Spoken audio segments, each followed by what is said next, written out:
Vamos a ver, que estamos llegando ya, estamos hablando de una incidencia muy alta. Lo predijo Simón, los 466 casos de incidencia acumulada. Aquí en Aragón estamos por encima de la media española. Lo cierto es que el pico de contagios está creciendo. La curva, como se la denomina a mí, aquí curva explosiva, está creciendo en todo el país y nos diferencia algo en los países de nuestro entorno, que aunque también están registrando un incremento de contagios, no es como el que está ocurriendo aquí. ¿Qué nos diferencia del resto, para empezar, Quique?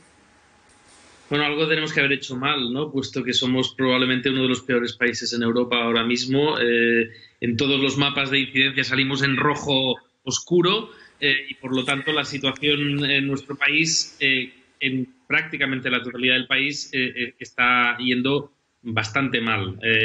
No es una cosa que nos haya sorprendido. Muchos de nosotros habíamos avisado de que esto iba a pasar.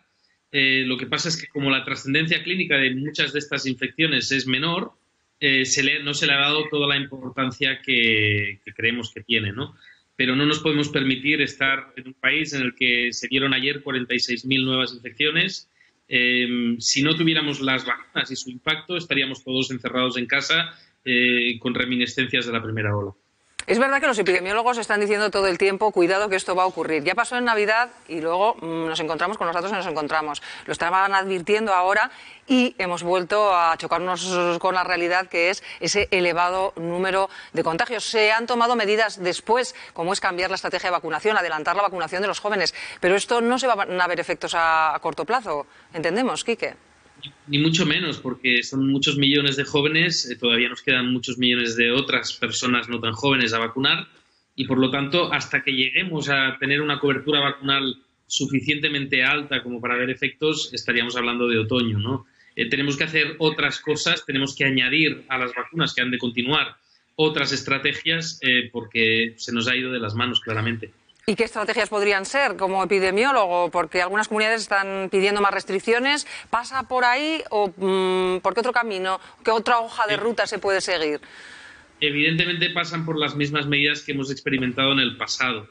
No necesariamente con la misma, unas medidas tan estrictas como en el pasado, pero tendremos que volver en algún grado a cierto toque de queda, tendremos que volver en algún grado a cierta limitación del número de personas que pueden agruparse, tanto en exteriores como en interiores, y sobre todo tenemos que diseñar medidas que sean útiles para los más jóvenes, porque ahora mismo la incidencia máxima está concentrándose prácticamente entre el grupo de 15 a 29 años de edad.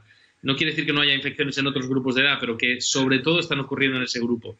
Y por lo tanto tenemos que proponer medidas que sirvan específicamente a ese grupo, que sabemos que es muy diferente de los otros grupos de edad. Que sería cierre de ocio nocturno, toques de queda o algo similar, ¿no? Porque son quienes más están expuestos, quienes más se mueven, quienes más están en la calle.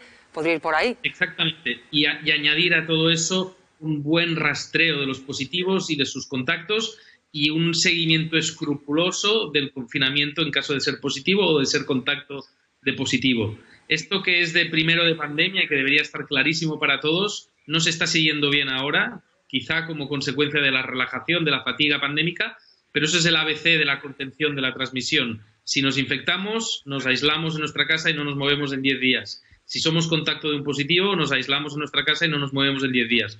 Y esto hay comunidades donde cerca del 50% no lo están siguiendo a rajatabla y eso es inaceptable. Y luego la variante Delta, que tampoco facilita las cosas. La ministra de Reyes dijo que iba a ser al final la predominante. ¿Esto es así?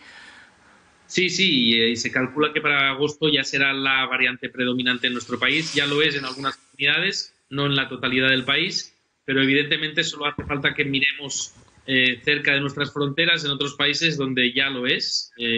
Y en países donde llevan vacunados el 85% de la población con pauta completa, siguen dándose muchas infecciones y eso es predominantemente porque tenemos una variante que es mucho más infecciosa que las anteriores. Y por tanto, ese número mágico del 70% del que hemos hablado hasta la extenuación para llegar a la inmunidad de grupo o de rebaño no será suficiente. Con 70% de la población vacunada no vamos a conseguir que el resto de los no vacunados estén protegidos y tendremos que optar casi hacia la vacunación universal de todos los ciudadanos. Sí, buenos días. Mire, yo estos días leía por ahí algún estudio que hablaba de que las vacunas iniciales, las que se están poniendo ahora, las dos más utilizadas, que son las de Pfizer y AstraZeneca, frente a la variante Delta, Pfizer, sus propios estudios dicen que garantiza con la segunda dosis una protección del 88%, es decir, tenemos un 12% descubierto, y la de AstraZeneca un 60%, con lo cual dejaría un 40% descubierto. La población más mayor ya lleva tiempo, lleva ya 6-7 meses vacunada, la generación de anticuerpos y de antígenos pues va bajando conforme pasa el tiempo. Tenemos que empezar a plantear que esta gente, los más mayores, los que sufrieron en más medida y con mayores tasas de mortalidad el primer arreón de la pandemia, deberían ser ya inoculados con la tercera dosis, o esto es una cosa que podemos dejar para más adelante. Es una cosa en la que tenemos que empezar a reflexionar, ¿no? Países como Israel ya lo están planteando formalmente y van a empezar a administrar terceras dosis.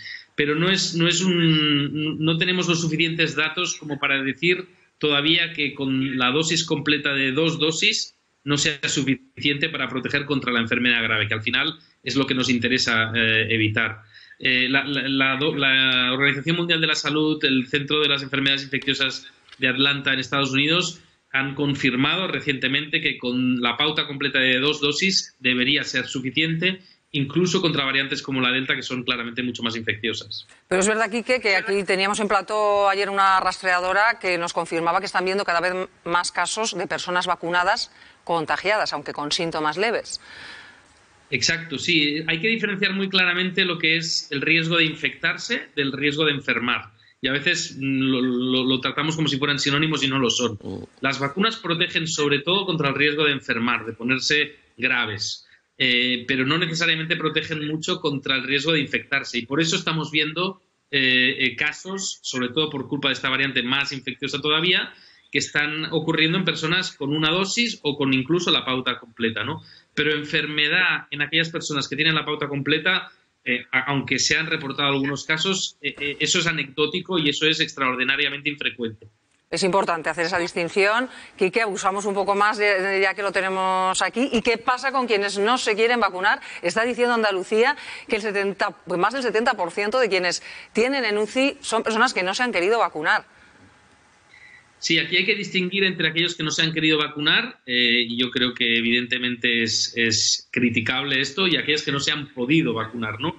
Muchos de los jóvenes, porque también decían al mismo tiempo que un 40% de los ingresos en UCI eran personas jóvenes, y muchos de estos jóvenes todavía no han sido elegibles para ser vacunados, ¿no? Pero bueno, por un lado, aquellos que niegan el efecto de las vacunas o no creen en ellas o no quieren ser vacunados, tienen que asumir que tienen un riesgo individual de enfermar y que además son un riesgo para aquellas personas que les rodean, y eso tiene que quedar muy claro. Y aquellas personas que todavía no son elegibles para ser vacunadas, pues tenemos que hacer todo lo posible para acelerar todavía más el ritmo excelente que tenemos de vacunación, para que por lo menos para otoño esté prácticamente toda la población adulta y adolescente española vacunada.